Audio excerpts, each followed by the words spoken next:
نحمده ونصلي ونسلم على رسوله الكريم أما بعد فأعوذ بالله من الشيطان الرجيم بسم الله الرحمن الرحيم إن الله يدخل الذين آمنوا وعملوا الصالحات جنات تجري من تحتها الأنهار يحلون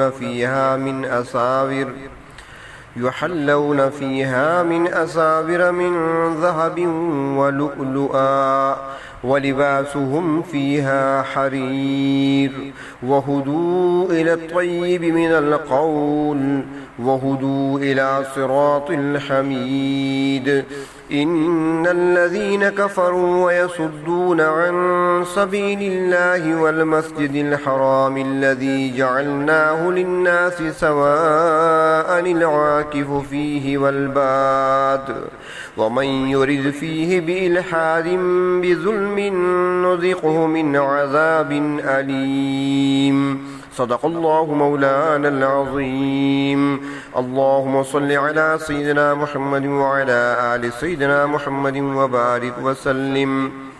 آج کے درس میں سورۃ حج کی آیت نمبر 23 تا آیت نمبر 25 گزشتہ درس میں گزر چکا ہے کہ دنیا میں جو مذاہب پائے جاتے ہیں، بڑے مذاہب قرآن حکیم نے جو بیان کیے وہ 6 ہیں۔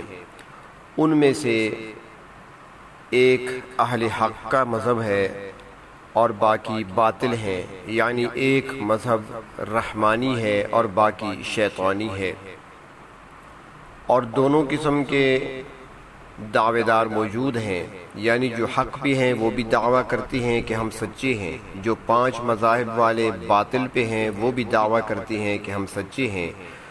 تو اللہ رب العزت نے فرمایا کہ ان کے درمیان فیصلہ قیامت کے دن ہوگا، پتہ چل جائے گا کون حق پہ ہے اور کون باطل پہ، کون سچا ہے اور کون جھوٹا۔ اب یہاں پر اللہ تبارک و تعالی نے مومنین کا انجام بیان فرمایا، اس سے قبل کفار کا انجام بیان ہوا۔ ارشاد فرمایا ان اللہ یدخل الذین آمنوا، اللہ تبارک و تعالی داخل کریں گے ان لوگوں کو جو ایمان لائے، جنہوں نے اللہ کی وحدانیت پر یقین رکھا اور اللہ رب العزت کے بھیجے ہوئے نبیوں کی نبوت و رسالت پر ایمان لائے، آسمانی کتابوں پر ایمان لائے، فرشتوں کو برحق جانا، اور ساتھ ساتھ وعملوا الصالحات، انہوں نے اچھے اعمال بھی انجام دیے۔ اللہ تبارک و تعالی ان کو داخل کر دیں گے جنات تجری من تحتها الانہار، ایسے باغات میں جن کے سامنے نہریں بہتی ہوں گی۔ اہل ایمان وہاں رہائش پذیر ہوں گے اور ان کی زیب و زینت کے لیے یحلون فیہا من اساور من ذہب، وہاں پر ان کو سونے کے کنگن پہنائے جائیں گے، وَلُؤْلُؤًا، اور ان کو موتیوں کے ہار بھی پہنائے جائیں گے، وَلِبَاسُهُمْ فِيهَا حریر، اور جنت میں ان کا لباس ریشم کا ہوگا۔ جن مسلمانوں کو ایمان کے ساتھ نیک عمل کی توفیق ملی ہے، ان کو اللہ رب العزت کی اس نعمت کا شکر بجا لانا چاہیے، کیونکہ اس کے صلہ میں سدا بہار جنت اور جنت کی نعمتیں نصیب ہوں گی۔ ایک حدیث شریف میں آتا ہے کہ اللہ تبارک و تعالی جنتیوں کو ان کے اعضائے وضو پر زیور پہنائیں گے، اور اس طریقے سے اللہ تبارک و تعالی اس دن ان سے اپنی خوشنودی کا اظہار فرمائیں گے۔ یہ انعامات ملیں گے اہل بہشت کو، اور ان کو کوئی دکھ اور کوئی پریشانی نہیں ہوگی، وہاں پر انہیں ہر طرح کا آرام، راحت، سکون اور آسودگی حاصل ہوگی۔ دنیا میں سونا اور ریشم مردوں کے لیے حرام ہے۔ جو مومن بندہ اس دنیا میں ان چیزوں سے محروم رہا تو یہ چیزیں اسے بہشت میں یعنی جنت میں نصیب ہوگی، اور جو شخص دنیا میں ریشم کا لباس پہنے گا وہ آخرت میں اس سے محروم رہے گا۔ سونے کا زیور اور ریشمی لباس بذات خود ممنوع نہیں، فرماتے ہیں کہ جنت میں یہ دونوں چیزیں جنتیوں کے لباس میں شامل ہوں گی، اور دنیا میں ان کی حرمت ایک مصلحت کے تحت ہے۔ تفسیر ہدایت القرآن میں حضرت شاہ ولی اللہ محدث دہلوی رحمۃ اللہ علیہ کی یہ بات نقل کی ہے، اور خلاصہ اس انداز میں انہوں نے پیش کیا ہے۔ فرماتے ہیں کہ نبی کریم صلی اللہ علیہ وسلم نے عجمیوں کی عادات اور ان کی اطوار پر نظر ڈالی تو ان کی عیش کوشی، لذات دنیا میں ان کی سرشاری دیکھی تو جو باتیں خرابیوں کی جڑ اور بنیاد نظر آئیں ان کو قطعی طور پر حرام کر دیا، اور جو چیزیں ان سے کم درجہ کی تھیں ان کو مکروہ قرار دیا، کیونکہ نبی اکرم صلی اللہ علیہ وسلم کو یہ بات معلوم ہوئی کہ یہی چیزیں آخرت فراموشی اور دنیا طلبی میں انہماک کا ذریعہ ہیں، لہٰذا ان کا قلعہ کر دیا گیا۔ اور خرابی پیدا کرنے والی بڑی چیزیں 8 ہیں: متکبرانہ لباس، خوشحالی والے زیورات، بالوں کے ذریعے سے آرائش، کپڑوں وغیرہ میں تصویریں، دل بہلانے والی چیزیں، سواریوں کا ٹھاٹھ، سونے چاندی کے برتن اور عالیشان مکانات اور ان کی آرائش، چونکہ ان چیزوں سے آخرت کو انسان فراموش کر دیتا ہے اور دنیا طلب کرنے میں انسان زیادہ مگن ہوتا ہے، تو ان چیزوں سے روک دیا گیا، اور یہ ساری نعمتیں اہل ایمان کو جنت میں ملیں گی۔ تو انہی خوش قسمت لوگوں کے بارے میں ارشاد فرمایا، وہ ہدوء الی الطیب من القول، کہ ان کو پاکیزہ بات کی طرف ہدایت دی گئی ہے، اور وہ پاکیزہ بات کلمہ توحید لا الہ الا اللہ محمد الرسول اللہ۔ دوسری صورت میں قرآن حکیم کی دوسری صورت میں اس کو قول ثابت یعنی پختہ بات بھی کہا گیا ہے۔ اللہ رب العزت اہل ایمان کو دنیا میں بھی ثابت قدم رکھتے ہیں اور برزخ میں بھی، کہ جب ان سے سوال کیا جاتا ہے تو وہ درست اور صحیح جواب دیتے ہیں۔ تو قول ثابت اللہ تعالیٰ کی وحدانیت کا کلمہ ہے، یعنی کلمہ توحید ہے۔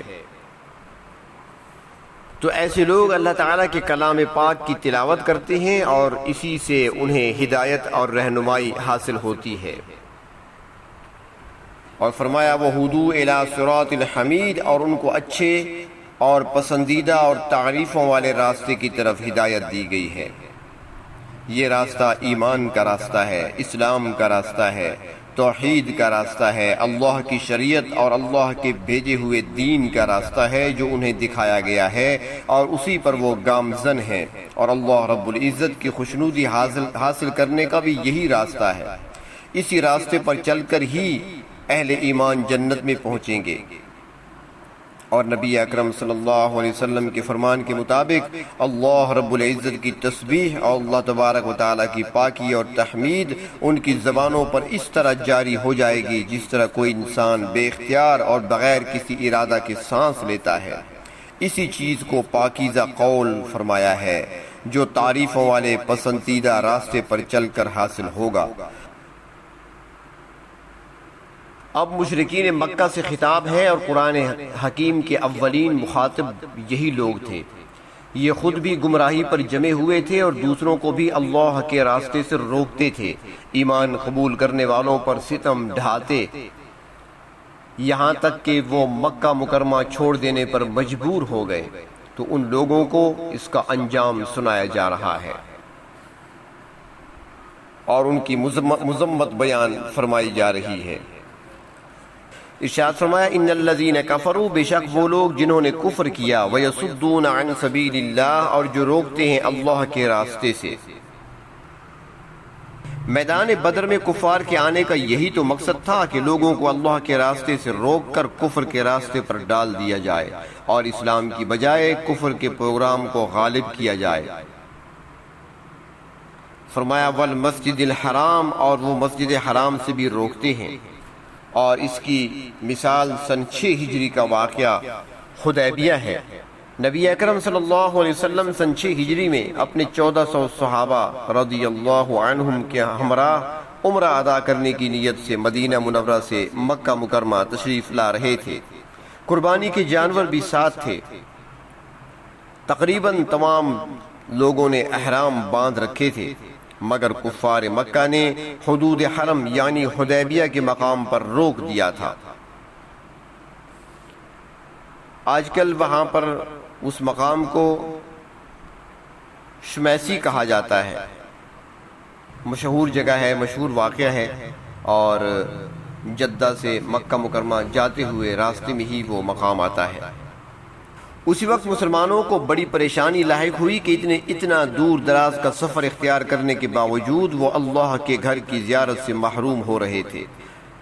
مصالحت کے لیے بات چیت شروع ہوئی اور اس میں پھر آخر میں ایک معاہدہ طے پایا، اور اس معاہدے میں یہ شک رکھی گئی کہ اس سال مسلمان بغیر عمرہ ادا کیے واپس چلے جائیں گے۔